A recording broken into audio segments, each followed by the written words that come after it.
వేదిక మీద ఉన్నటువంటి ఎన్టీ రామారావు గారి కుటుంబ సభ్యులకు ఈ యొక్క కార్యక్రమాన్ని విజయవంతం చేయడానికి వచ్చినటువంటి మీ అందరు కూడా మనస్ఫూర్తిగా నమస్కారాలు తెలియజేస్తూ మరి ఈరోజు ఈ వేదిక మీద ఒక ఎమ్మెల్యేగా నేను మాట్లాడుతున్నానంటే ఇదంతా మన రేవంత్ అన్న గారి యొక్క ఆశీస్సులు, కాంగ్రెస్ పార్టీ యొక్క ఆశీస్సులతో మీ అందరి యొక్క ఆశీర్వాదంతో ఈరోజు ఎమ్మెల్యేగా మీ ముందు మాట్లాడుతున్నాను. ఇంత పెద్ద అవకాశం నాకు కల్పించినందుకు పెద్దలందరికీ మీ అందరు కూడా మనస్ఫూర్తిగా ధన్యవాదాలు తెలియజేస్తూ ఈరోజు ఎన్టీ రామారావు గారి 103వ జన్మదిన సందర్భంగా ప్రపంచవ్యాప్తంగా ఉన్నటువంటి తెలుగు వారందరికీ జయంతి శుభాకాంక్షలతో పాటు అట్లానే బక్రీద్ పండుగ మైనార్టీ సోదరులందరూ కూడా బక్రీద్ పండుగ శుభాకాంక్షలు తెలియజేస్తూ మరి ఈరోజు మహానేత ఆ రోజు గతంలో జూబ్లీహిల్స్ బై ఎలక్షన్స్లో ఎంతోమంది ప్రజలందరూ కూడా ఈ ప్రాంతంలో పెద్దలు ఎన్టీ రామారావు గారి స్టాచ్యూ కావాలని,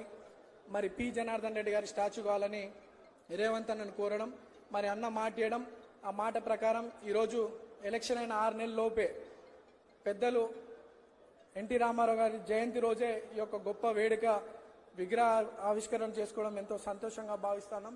ప్రజలందరూ కూడా 4-5 రోజుల నుండి గౌరవ ముఖ్యమంత్రి గారికి ఎంతో కృతజ్ఞతలు తెలియాలని ఈరోజు ఇంత పెద్ద ఎత్తున రావడం జరిగింది.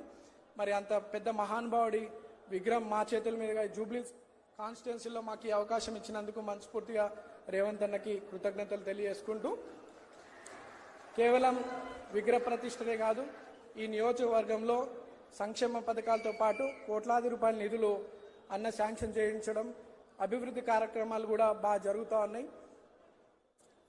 ఆ రోజులలో పెద్దలు మహానాయుడు మహానేత ఎన్టీ రామారావు గారు పార్టీ స్థాపించి ఎంతోమంది బీసీలకు అవకాశం కల్పించినటువంటి వ్యక్తి. ఈరోజు బీసీలను కూడా మన రేవంత్ అన్న పాలనలో బీసీలకు కూడా అత్యధిక ప్రాధాన్యత ఇవ్వాలని, అన్ని రంగాల్లో అభివృద్ధి వాళ్ళు చెందాలని చెప్పి ఎంతో కోరుతా ఉన్నారు. మరి గడిచిన బై ఎలక్షన్లో ఒక బీసీ బిడ్డగా నాకు అవకాశం కల్పించినటువంటి రేవంత్ అన్న ఈరోజు ఒక నవీన్ యాదవ్గా మీరు నన్ను చూస్తూ ఉన్నారు. రేపు భవిష్యత్తులో 50 మంది నవీన్ యాదవ్ లాంటి యువకులని రేవంత్ అన్న తప్పకుండా రాజకీయ భవిష్యత్తు కల్పిస్తాడు, కష్టపడే వారందరినీ కూడా. ఇంత పెద్ద చక్కటి అవకాశం మాకు కల్పించినందుకు రేవంత్ అన్నకు మనస్ఫూర్తిగా ధన్యవాదాలు తెలియజేసుకుంటూ ఈ యొక్క కార్యక్రమాన్ని విజయవంతం చేయడానికి వచ్చినటువంటి ప్రతి ఒక్కరికి మనస్ఫూర్తిగా ధన్యవాదాలు. యువ నవీన స్వరానికి ధన్యవాదాలతో వేదిక పైన సభలోనూ ఎందరో పెద్దలు ఉన్నారు, ఎన్టీఆర్ గారి అభిమానులు ఉన్నారు. ప్రజాపాలన ప్రభుత్వంలో అభివృద్ధి సంక్షేమ కార్యక్రమాల పట్ల ఆత్మీయత కనబరుస్తూ తమ తమ బాధ్యతలు నిర్వర్తిస్తున్న ఎందరో ఉన్నారు. అందరికీ నమస్సులతో పెద్దలు మండవ వెంకటేశ్వరరావు గారు శుభాకాంక్ష పలికేందుకు ఆహ్వానిస్తున్నాను. శ్రీ మండవ్ గారు.